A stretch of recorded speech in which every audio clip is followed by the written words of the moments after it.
On the morning of 9/11, I was sleeping late with my fiance. I had returned from Buffalo the evening before, had been delayed because of thunderstorms, and I was in Buffalo to take care of my aging parents who were having a very difficult time. So I was in the midst of my own personal drama as this national tragedy unfolded.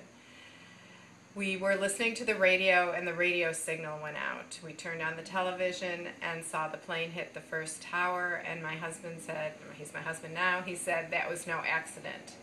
And he went to work. He worked at a large insurance company a few blocks away. I returned to my home office apartment.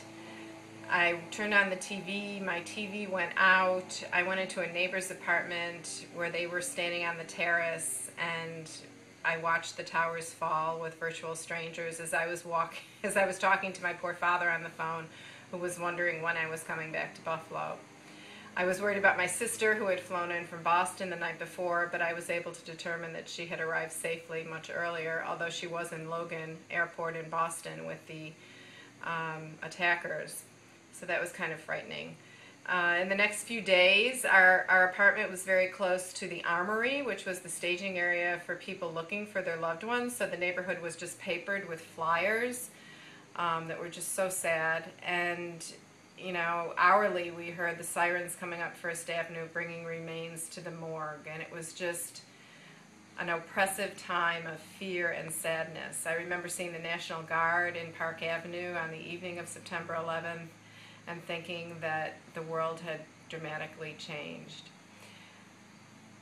I thought about September 11th a lot again a couple of years ago when I was teaching freshman writing at Fordham University, and I had asked my class, as part of a sequence of assignments, to consider their place in public discourse, to remember the first event that hit them outside of their family, that hit their awareness, and they were supposed to recall their memory and then look at an objective report of the event and compare the two.